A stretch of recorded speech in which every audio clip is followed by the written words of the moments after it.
como decimos en todos los casos, bienvenido doctora.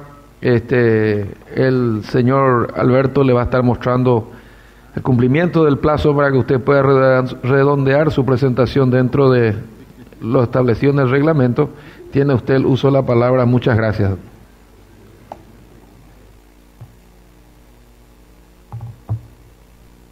Muy bien. Señor presidente del Consejo de la Magistratura, doctor Enrique Riera Escudero, señores miembros, dignísimos integrantes del Tribunal de Honor. En primer lugar, agradezco al Señor Todopoderoso por este privilegio, por este honor que me dispensa al permitirme estar hoy frente a ustedes para poner a vuestra consideración un tema que a mi criterio constituye o reviste una importancia trascendental para la sociedad paraguaya, porque afecta al estamento más importante y al mismo tiempo más vulnerable de nuestra sociedad, como son los niños y adolescentes. Los niños y adolescentes que representan el inicio, la continuidad y el futuro de toda sociedad. Y es un tema que se refiere a una cuestión que realmente para mi satisfacción ha adquirido un gran protagonismo en estos últimos tiempos, específicamente en el año 2013, con la presentación por parte de un diputado nacional de un proyecto de ley sobre registro de deudores alimentarios morosos, que justamente fue una de las propuestas contenidas en mi trabajo de tesis doctoral. Y la razón que me ha impulsado a volver a presentar este tema ante todos ustedes es que, como ya dije, se refiere a este estamento precioso y vulnerable de nuestra sociedad, porque considero de que de poco serviría seguir hablando de grandes reformas del Estado, de los poderes del Estado, de la modernización, del progreso, si no nos ocupamos en primer lugar prioritariamente de implementar medidas efectivas de protección de nuestros niños y adolescentes que más temprano que tarde vendrán a sucedernos en la conducción de este nuestro querido país, Paraguay. El tema del incumplimiento es un tema que siempre me ha preocupado profundamente durante estos 30 años que llevo de servicio en la magistratura judicial, desde el tiempo en que ejercía la Defensoría de Pobres, Ausentes e Incapaces, luego el Juzgado de Primera Instancia en lo civil, comercial y laboral y tutelar del menor, posteriormente el Tribunal de Apelaciones de la Niñez y Adolescencia, tanto de la circunscripción de Amambay como también aquí en la capital. Por la gran cantidad de demandas de alimentos que se presentan a diario en todas las circunscripciones y en la capital del país. Apenas a modo de ejemplo, quiero citar que durante los años 2006 y 2007 se presentaron únicamente en los juzgados de primera instancia de la niñez y adolescencia de la capital un total de 4.413 demandas de alimentos. ¿Qué nos indica esto? Que el tema del incumplimiento alimentario constituye un problema real, un problema grave, no solamente en el Paraguay, sino en toda América Latina, que es una región que se caracteriza justamente por la gran cantidad de hogares monoparentales en donde la mujer es cabeza de familia. Ante la ausencia del varón, ella es la que debe ocuparse del sustento del hogar, sobre todo en los casos en que existe separación de la pareja, ya sea matrimonial o de hecho. Y entonces esa deserción del varón se acentúa con el transcurso del tiempo. Y una cosa muy importante que debemos tener en cuenta es que existe una asociación indisoluble entre el derecho de alimentos y de niños y adolescentes y el cumplimiento de sus derechos económicos, sociales y culturales que están íncitos en el derecho alimentario, y que la Convención de los Derechos del Niño traduce o va duplicando los derechos económicos contenidos en ese pacto internacional de derechos económicos, sociales y culturales del cual nuestro país forma parte. Por consiguiente, hacer efectivo el derecho de alimentos de los niños es contribuir a la concreción de sus derechos sociales. Como ejemplo podemos partir de el derecho civil por excelencia, que es el derecho a la vida. Este derecho, de acuerdo a los diversos instrumentos internacionales y regionales, recibe actualmente ya una comprensión amplia que no se limita a la mera existencia física, sino que comprende el derecho a los medios de subsistencia, el derecho a un hogar, el derecho a la educación, al esparcimiento, a la salud, pues sin tales condiciones no existe efectivamente un derecho a la vida. En ese sentido, la eminente connotada jurista Cecilia Grossman ha opinado que el derecho de alimentos de los niños y adolescentes es al mismo tiempo el presupuesto esencial para la realización de sus derechos económicos, sociales y culturales que se ven truncados y retaseados sin el soporte de los derechos económicos, sociales y culturales íncitos en el derecho alimentario. Se vulnera, dice ella, su derecho a la vida, a la integridad psicofísica, al ejercicio de sus libertades y proyectos de vida, lo cual degrada su identidad como persona y su dignidad. No solo se coartan sus posibilidades de supervivencia, sino que se le quita su igualdad de oportunidades a la cual tiene derecho todo ciudadano. Y aquí debemos resaltar que el Paraguay ha asumido un compromiso internacional al ratificar la Convención de las Naciones Unidas sobre los Derechos del Niño, aprobada por Ley de la República número 57 del 20 de septiembre de 1990. Esta convención dispone que en el artículo 27 específicamente, inciso cuarto, que los Estados partes deben asumir todas las medidas o implementar todas las medidas legislativas, administrativas y de otra índole para asegurar el pago de la pensión alimenticia por parte de los padres u otras personas que tengan la responsabilidad financiera por el niño. En el mismo sentido, la Constitución Nacional, en sus artículos 53 y 54, establecen que los padres tienen el derecho y la obligación de asistir, alimentar y orientar a sus hijos menores de edad y que serán penados por la ley en caso de incumplimiento de sus deberes de asistencia alimentaria. El Código de la Niñez y Adolescencia 1680 del año 2001 también consagra la obligación alimentaria en el libro tercero, capítulo cuarto. Significa entonces que el Estado paraguayo ha asumido este compromiso internacional, ha asumido la importancia del cumplimiento de la obligación alimentaria y ha asumido el compromiso de implementar todas las medidas legislativas y administrativas y de toda índole para asegurar el cumplimiento efectivo de esos derechos. Ahora, nos preguntamos, ¿está cumpliendo el Estado con este compromiso?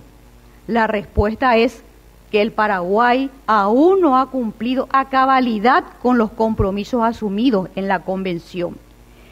La investigación que he realizado en el trabajo de tesis mencionado me ha permitido concluir que los recursos actuales de nuestro sistema legal, tanto en el orden civil como en el penal, son insuficientes para revertir el estado de incumplimiento de asistencia alimentaria por parte de los progenitores, que se ha constituido ya en un verdadero problema social. Y ello demanda la consideración de otras propuestas. Y entre esas propuestas justamente es una de ellas, aparte de la implementación de varias sanciones civiles que por la escasez del tiempo ya no puedo mencionar, me voy a referir solamente a una de ellas, que es la creación del Registro Nacional de Deudores Alimentarios Morosos, que como ya dije, en este momento está en vigencia o va a estar en vigencia, todavía no es ley de la Nación, pero ha sido presentado ese proyecto. La creación de este registro responde a un criterio específico, que es el de que hay una corriente que dice que es necesario que la sanción frente al incumplimiento alimentario salga del ámbito privado y pase a recibir el repudio social, haciendo público el incumplimiento, de modo que el Estado cumpla verdaderamente su función orientadora y tuitiva.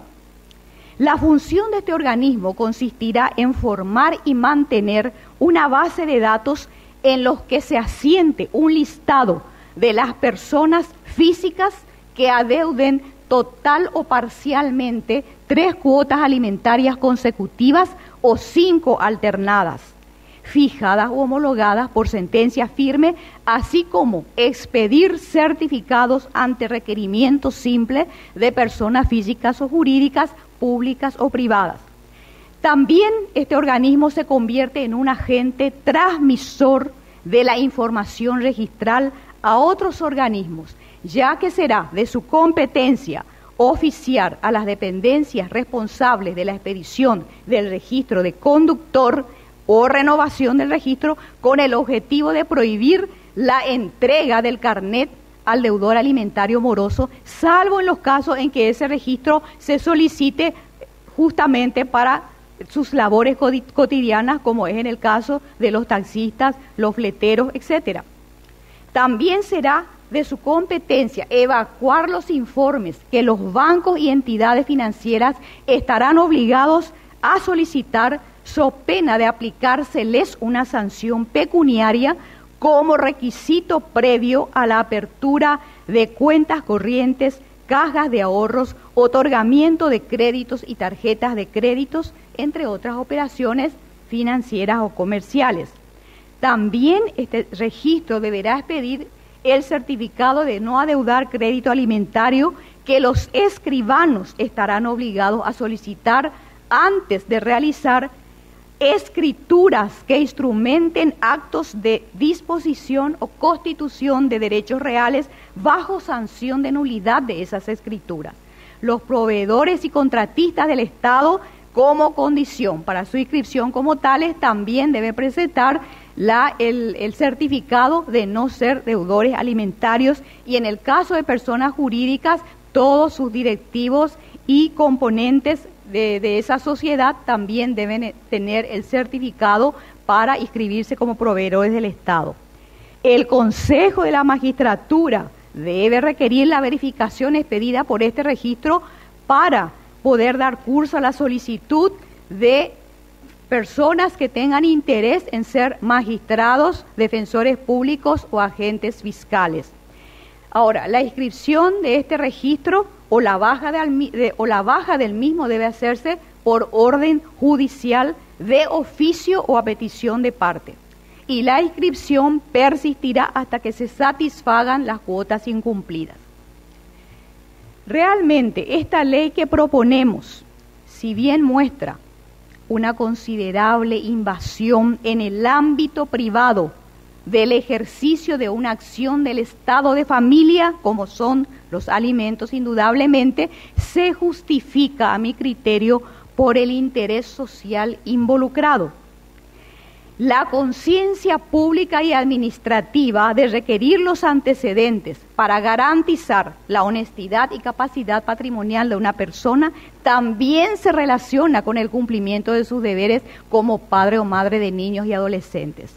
Y para concluir, quiero manifestar de que estoy convencida de que esta forma de publicidad sancionadora de la conducta omisiva de los progenitores en relación a su deber alimentario será un recurso efectivo para desalentar la actitud de incumplimiento de los progenitores y al mismo tiempo será una demostración cabal de la voluntad efectiva del Estado de implementar todas las medidas que sean necesarias para asegurar el cumplimiento efectivo de los derechos de los niños y adolescentes de nuestro país. Muchas gracias. Muy bien, muchas gracias, doctora María Francisca Prete de Villanueva. Como usted sabe, hemos recibido 3 denuncias, pero en el mismo sentido, que se le han trasladado conforme constan nuestros registros dentro del plazo razonable que establece el reglamento.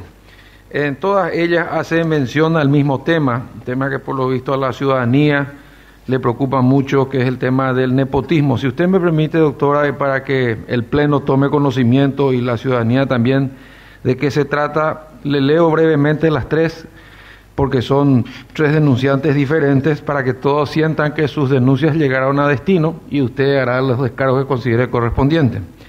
Dice lo siguiente: excelentísimo señor presidente, miembros, denuncio formalmente a la doctora María Francisca Prete de Villanueva, quien ha manchado su hoja de vida con un nepotismo impresionante. Ejerciendo la presidencia de la circunscripción judicial de Amambay, ha llenado el Poder Judicial con su familia, nombrando a su hija, yerno e hijo, hechos que son de público conocimiento. Así también, la misma siempre ha nombrado gente de la iglesia, de su iglesia, el Centro Familiar de Oración, quienes son beneficiados con ascensos o nombramientos directos.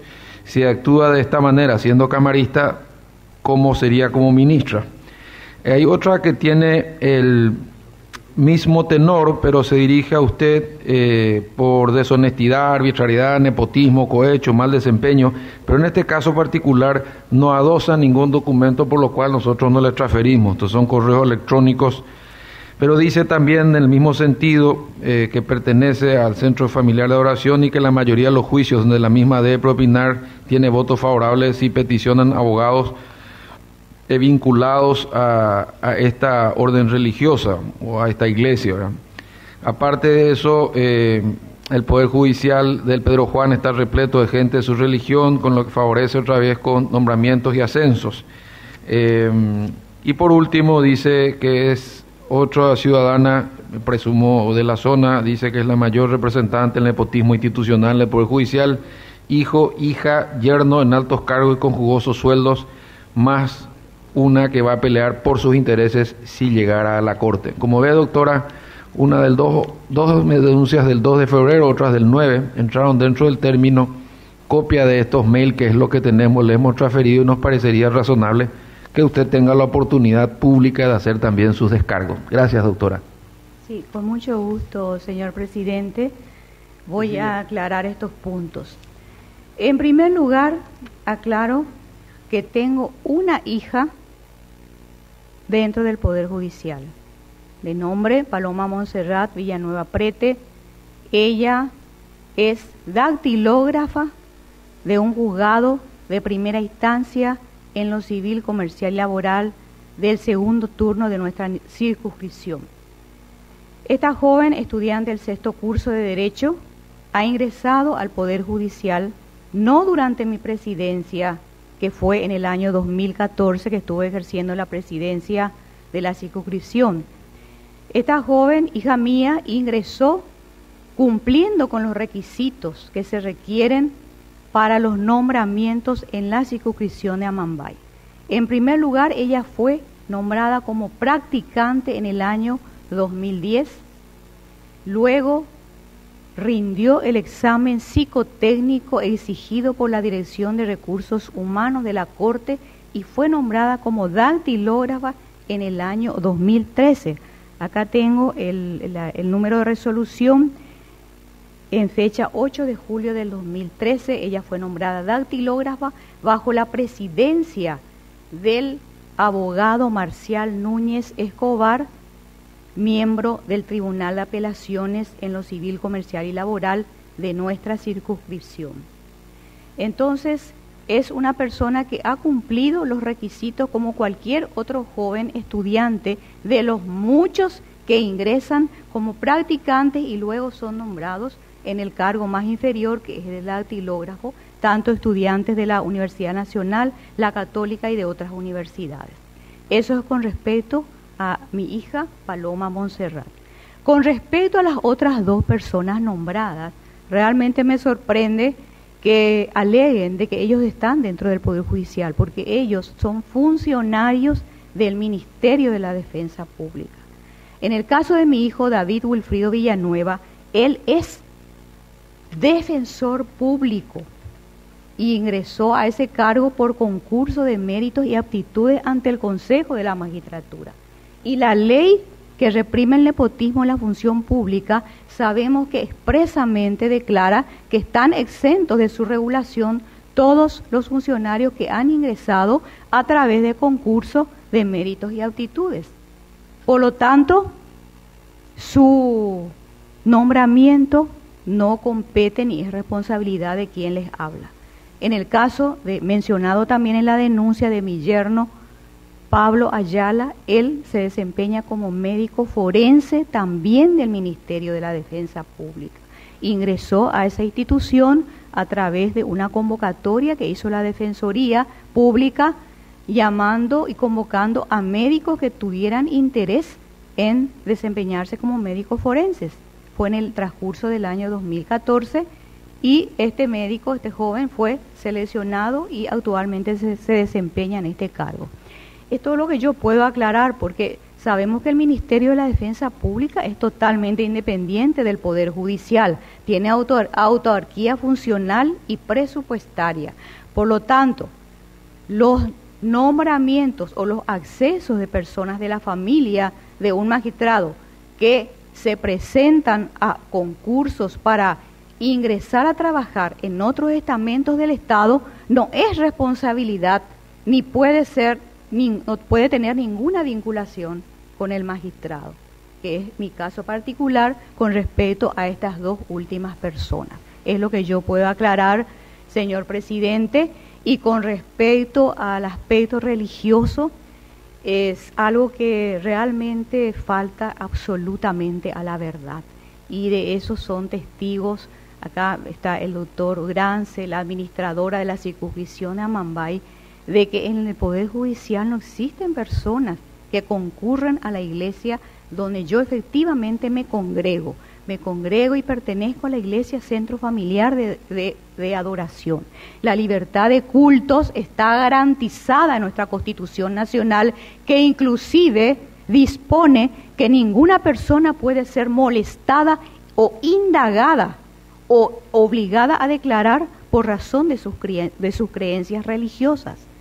Y es algo absolutamente falso que se hayan nombrado personas. Las personas que van a ingresar o que tienen intención de ingresar, como dije, hay requisitos que deben ser aprobados por el Consejo de Administración, como ser practicar en la institución y rendir el examen psicotécnico ante la Corte Suprema. Ese es el modo de ingresar. Nosotros jamás hemos preguntado a un postulante si a qué religión pertenece. Y es lo que puedo decir, ¿verdad?, con respecto a la parte religiosa. Y también quiero aclarar algo más, que estas tres aparentes denuncias, aparentemente son tres, pero en realidad yo estoy convencida de que pertenecen al mismo grupo de personas con la misma intención. Porque les cuento de que hace apenas un mes, el 2 de febrero, he dictado un voto en disidencia en un caso en que se solicitó el sobreseimiento libre de un sacerdote de una parroquia de la ciudad de Pedro Juan Caballero, sacerdote que estaba acusado por el delito de coacción sexual de una menor de 14 años. Sus defensores solicitaron el sobreseimiento y le fue otorgado por el voto en mayoría de los colegas del Tribunal Penal Adolescente, del cual yo estuve integrando por inhibición de sus miembros. Y mi voto fue en disidencia. Y ese hecho motivó de una reacción del grupo de seguidores y partidarios de este sacerdote, porque este fue un caso mediático. que ocasionó una polémica que dividió a la sociedad pedrojuanina entre defensores y detractores del hecho delictual. Llegó a oídos del obispo de Concepción, hubo intervención del obispado, una situación realmente que ocupó toda la prensa, todos los comentarios, toda la opinión pública se dividió. Y mi voto fue otra vez una causal de muchísima polémica en todos los medios radiales. Y en ese interín, cuando salió el voto, los defensores justamente hablaron en estos mismos términos. Se veía venir este voto de la doctora porque ella es luego de otra religión y le quiere perjudicar a la Iglesia Católica.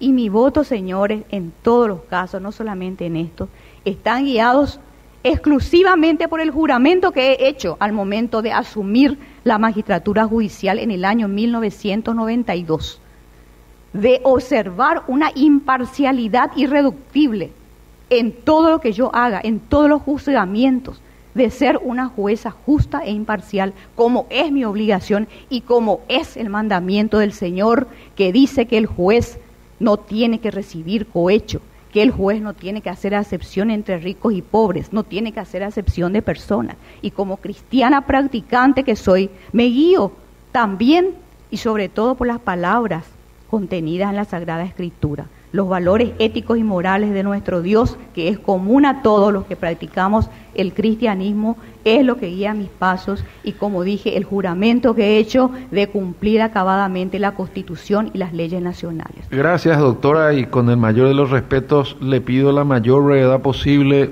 Somos muy esclavos del tiempo, usted tiene derecho a defenderse. Tengo 5 preguntas para usted y en la medida en que usted pueda ser concisa en sus respuestas, será más fácil para nosotros apreciar las mismas, ¿verdad?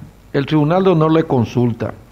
En las redes sociales del Facebook, donde se contempla taxativamente que los niños menores de edad que quieran registrarse y hacer uso de esa red deben contar con la autorización de los padres. Generalmente en los casos de divorcio hay criterios dispares. Si la madre da su autorización y el padre no la acepta, suceden circunstancias diferentes. ¿Cree usted realmente beneficiosa esta red o consideraría usted la figura penal de la falta de deber de cuidado? Sí, efectivamente, lastimosamente muchos hogares, cuando llegan al divorcio, los padres asumen posiciones dispares con respecto a la educación y a la orientación de sus hijos. Cada uno de los progenitores trata de dar gustos al hijo, de proporcionarle algunas regalías con el único objetivo de ganarse la simpatía y la preferencia de ese hijo. Es una pena, pero en la experiencia que yo he tenido como juzgadora de esta área, he visto siempre esa situación. Y toda la doctrina de la psicología familiar siempre recomienda que la autoridad parental debe ser única, que los padres deben estar siempre de acuerdo y tener una sola posición con respecto a las medidas que van a tomar para orientar la educación de los hijos. Y en el caso específico de las redes sociales, el Internet, sabemos que tiene su lado positivo, que es beneficioso, que da muchas ventajas para la investigación, para el conocimiento rápido, el poder tener acceso a estos medios.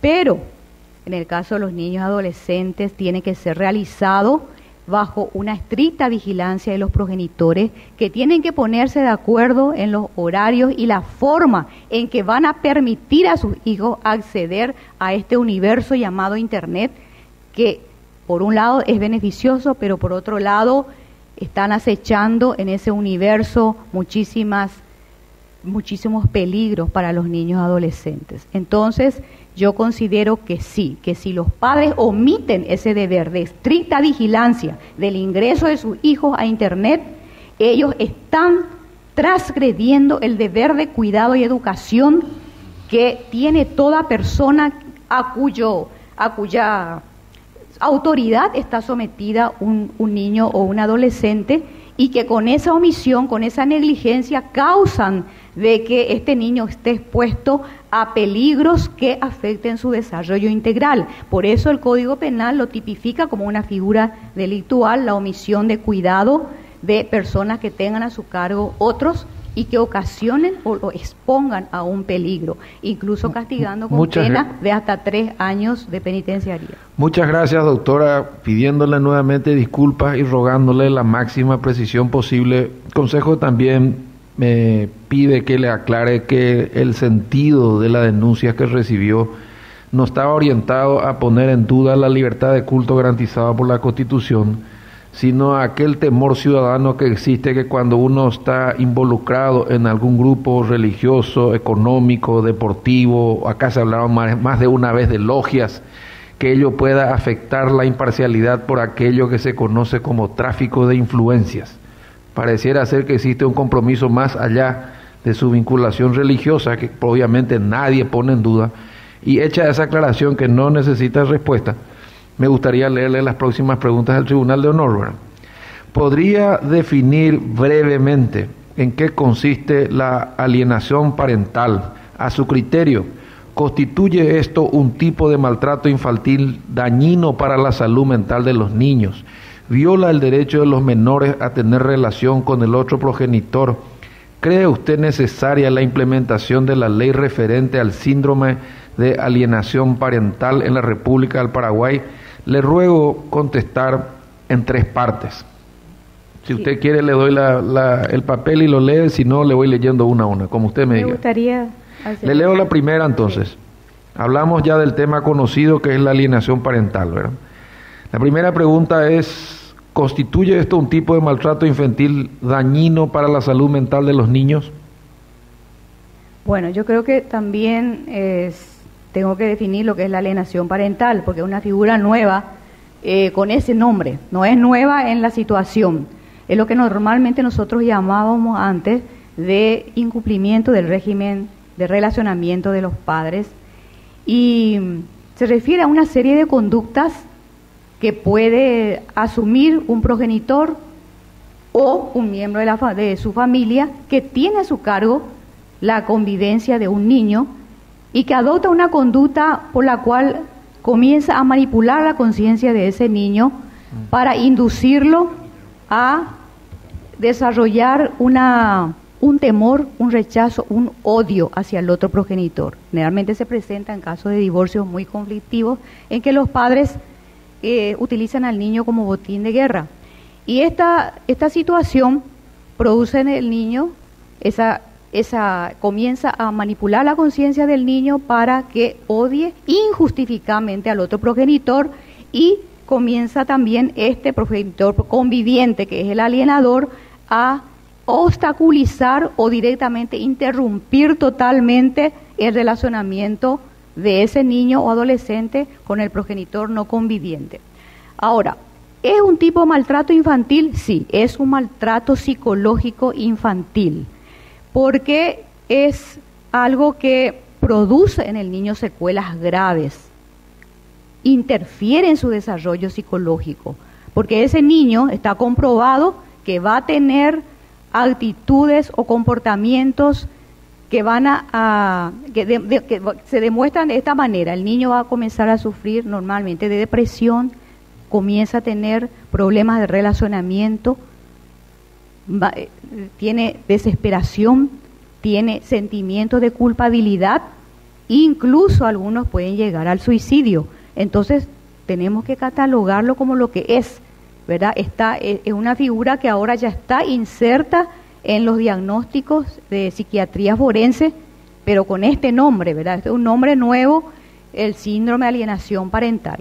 Se conoce como alienador al padre conviviente y alienado al padre no conviviente, que es el que no se le permite tener relación con el niño. Gracias, doctora. Interpreto como un sí la respuesta de que es maltrato infantil. Sí. ¿Viola el derecho de los menores a tener relación con el otro progenitor? Claro, viola el derecho establecido en el Código de la Niñez y la Constitución Nacional, que en el artículo 8, por ejemplo, del Código de la Niñez dice que el niño tiene derecho a vivir y desarrollarse con su familia, y el 92 dice que el niño tiene derecho a tener una familia y tener convivencia con ambos progenitores. Gracias, doctora. Entonces, ¿cree usted necesaria la implementación de una ley referente a este tema en la República del Paraguay? Indudablemente, necesitamos, porque el hecho, la situación irregular ya existe, pero lo que no existe es una regulación que pueda sancionar a estos padres incumplidores del régimen de racionamiento, estos padres que están causando esta situación tan grave.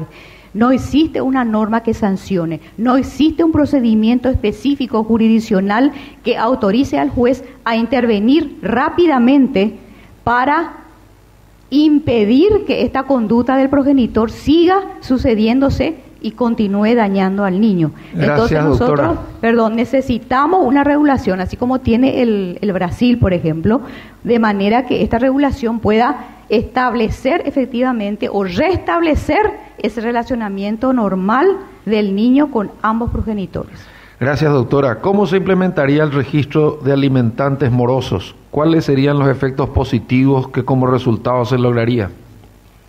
Bueno, y es lo que expliqué en mi tema, justamente, de que ese repudio social es lo que probablemente va a desalentar al incumplidor de seguir actuando de esa manera irresponsable, ¿verdad? Porque al estar registrado y no poder acceder a realizar muchos actos de los que he mencionado en instituciones públicas o privadas, en toda actuación que él tenga que tener, por supuesto que va a ser beneficioso, porque lo va a obligar, lo va a constreñir, es una medida compulsiva que lo va a constreñir a efectuar el cumplimiento. Gracias, doctora. En caso de ser electa para integrar la Corte Suprema de Justicia como ministra, ¿qué medida arbitraría como ayuda para resolver el agudo problema que se denomina niños en situación de calle? Bueno, la situación de los niños en situación de calle, es un problema social muy grave y debe ser abordado, debe tener un abordaje interinstitucional. El Poder Judicial, en colaboración con otros estamentos del Estado, se tiene que abordar e implementar políticas públicas para combatir este flagelo que afecta a nuestra sociedad. Y entonces estos niños sabemos que son producto de la pobreza y la ignorancia. Quizá una de las medidas sería coordinar políticas para efectuar una ayuda económica a estas familias que están en esta situación, con la condición de que ellos saquen a sus niños de la calle, con la condición de que estas familias efectivamente manden a sus niños a la escuela, que es donde deben estar, y advertirles que va a haber sanciones muy fuertes para los padres que sigan explotando a sus hijos. Nuestra legislación contempla algunas medidas, como ser la suspensión o pérdida, inclusive de la patria potestad. Gracias, doctora. ¿Qué opina de la necesidad de una colegiación obligatoria de abogados? Considero que es importante la colegiación porque es la manera que va a obligar a los profesionales a capacitarse, a realmente cumplir requisitos serios, bien establecidos, bien delimitados para poder ejercer la profesión, porque hoy en día vemos que hay muchísimos abogados que no tienen ninguna capacitación para ejercer la abogacía, egresan sin tener los conocimientos mínimos para ejercer la defensa de un ciudadano que pone en sus manos su vida, su patrimonio, su libertad y todo lo demás, ¿verdad? Gracias, doctora. En una consulta de un integrante del Tribunal de Honor, en el epígrafe que encabeza el artículo 249 de la Constitución, se usa el vocablo autarquía presupuestaria, pero en el mismo artículo, en su texto, se usa la expresión autonomía presupuestaria. Autarquía y autonomía son vocablos de significados diferentes. ¿Usted prevalecería a cuál de los dos vocablos ante una situación de error constitucional y por qué?